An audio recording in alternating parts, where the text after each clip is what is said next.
साथियों, इस बार का झारखंड का विधानसभा चुनाव काफ़ी दिलचस्प होने जा रहा है क्योंकि पहले देखा जाता था कि एनडीए और महागठबंधन दो ही मुख्य पार्टियां होती थी जिनके बीच में टक्कर होता था।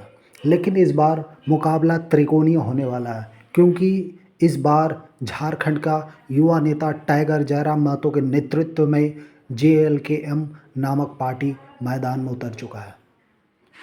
जयराम महतो अब सिर्फ एक जो है युवा नेता नहीं बल्कि देश भर में एक ब्रांड के तौर पर, एक युवा नेतृत्व के तौर पर उभरा है। खास करके झारखंड में उसकी पकड़ काफ़ी मजबूत मानी जा रही है और ऐसे में उन्होंने एक घोषणा पत्र जारी किया है। जेएलकेएम का ये घोषणा पत्र कई पार्टियों के नींद उड़ा सकता है। आइए जानते हैं कि इस घोषणा पत्र में आदिवासियों के लिए क्या कुछ उन्होंने कहा है। इस घोषणा पत्र में क्या कुड़मी समुदाय जो काफ़ी अरसों से अपने लिए आदिवासी का दर्जा के लिए आवाज़ उठा रहे हैं, क्या उन्हें वो आदिवासी दर्जा मिलेगा कि नहीं मिलेगा। हम चर्चा करेंगे इस घोषणा पत्र में आखिर क्या क्या इन सब के लिए है। चलिए शुरू करते हैं। आदिवासियों का एक प्रमुख मांग हमेशा से रहा है कि उन्हें सरना धर्म कोड एक मिले ताकि उनकी एक अपनी अलग पहचान हो देश में। तो इसका समर्थन जेएलकेएम ने खुले तौर पर किया है कि हाँ, वो सरना धर्म कोड के लिए प्रयास करेगी कि ये लागू हो। साथ ही साथ उन्होंने पेशा कानून जो कि 2006 को लागू करवाना हमारी प्राथमिकता होगी, ये कहा उन्होंने अपने घोषणा पत्र में। आपको बता दूं कि पेशा कानून आखिर है क्या। पेशा कानून के तहत जो है आदिवासियों को अपना जो है शासन करने का, यानी कि स्वशासन, वो खुद अपना शासन करने का उन्हें अधिकार मिलता है। इसके तहत वो अपने जल जंगल ज़मीन की सुरक्षा कर सकते हैं। वो जो है अपने गांव आसपास के जो जंगल है वहाँ के जो है जो भी वनस्पतियाँ हैं उनका उपयोग कर सकती है अपने भरण पोषण के लिए। और क्या विकास करना है नहीं करना है अपने गांव में, वो खुद उनकी ग्राम सभा ये निश्चित करेगी। सरकार ज़ोर ज़बरदस्ती वहाँ नहीं कर सकती है। तो इससे क्या फ़ायदा होगा कि अगर कोई ज़ोर ज़बरदस्ती करके उनके पर्यावरण को, उनके जीवन शैली को, उनकी परंपराओं को, उनकी संस्कृति को अगर किसी तरह भी अगर जो है हानि पहुंचती है तो वो साफ साफ उस विकास के लिए मना कर सकती है।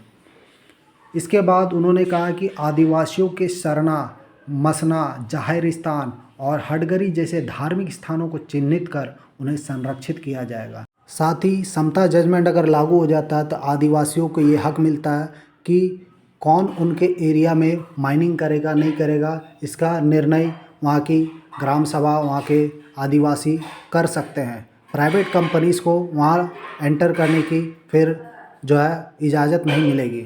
और साथ ही साथ समता जजमेंट लागू हो जाने से इल्लीगल माइनिंग की काफ़ी हद तक रोक लग जाती है। तो ये एक बहुत बड़ी बात होगी। आपको बता दूं कि झारखंड में कुड़मी जाति के काफ़ी संख्या में लोग रहते हैं और उनकी जीवन शैली भी आदिवासियों की तरह है। और काफ़ी समय से कुड़मी, घटवार तथा कई ऐसे अन्य समुदाय हैं जो खुद को आदिवासी का दर्जा दिलाने के लिए मांग उठाते रहे हैं। लेकिन कोई भी सरकार हो, आज तक उनके इस मांग को पूरा नहीं किया। भले ही उनके वोट से सत्ता हासिल की हो, लेकिन आज तक उनके इस मांग को कोई पूरा नहीं कर पाया।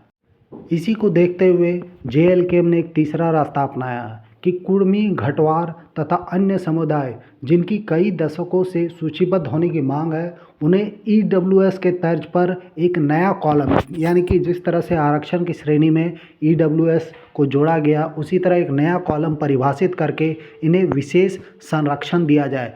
इससे क्या होगा कि सांप भी मर जाएगा और लाठी भी नहीं टूटेगी। यही कहावत यहाँ हो रही है, यानी कि कुर्मियों की मांग भी पूरी हो जाएगी कि हाँ, उन्हें एक विशेष संरक्षण दिया जाए, क्योंकि वे भी आदिवासी है। तो ये मांग भी एक तरह से पूरी हो जाएगी। लेकिन हो सकता है बाद में इसे को लेकर के कई पेच भी आ सकते हैं, क्योंकि अगर आरक्षण की श्रेणी में आगे और छेड़छाड़ किया जाए तो हो सकता है कि जनरल कैटेगरी के जो है वो नाराज़ हो जाए और कई तरह के दिक्कतें आ सकती है। तो ये पूरा होगा कि नहीं होगा, ये कहना अभी भूल होगी। साथ ही साथ उन्होंने कहा कि आदिवासियों की शिक्षा के उत्थान के लिए विशेष प्रयास किए जाएंगे। तो ये एक अच्छी बात है, होनी भी चाहिए। आदिवासियों की शिक्षा का उत्थान होगा तभी आप देखते हो कि आदिवासियों में जो पहले से जो समृद्ध हो चुका है उन्हीं के परिवार में बार बार जो है बाकी के नौकरियां ले लेते हैं, तो बाकी जो गरीब आदिवासी है जिन्हें सच में ज़रूरत है उत्थान की, उनका उत्थान नहीं हो पाता। तो अगर इसमें विशेष प्रयास किया जाए तो हो सकता है बाकियों का भी उत्थान हो जाए। झारखंड में आदिवासियों की ज़मीन को संरक्षित करने के लिए CNT SPT जैसे कानून तो लागू है, लेकिन देखा जाता है कि कई बार जो है उनके ज़मीनों को गैर कानूनी तरीके से बेच दिया जाता है। तो इसमें उन्होंने साफ साफ कहा है कि उसके मूल स्वरूप को सख्ती से लागू किया जाएगा ताकि वो अपने ज़मीन की जल जंगल ज़मीन की अच्छे से संरक्षण कर सके।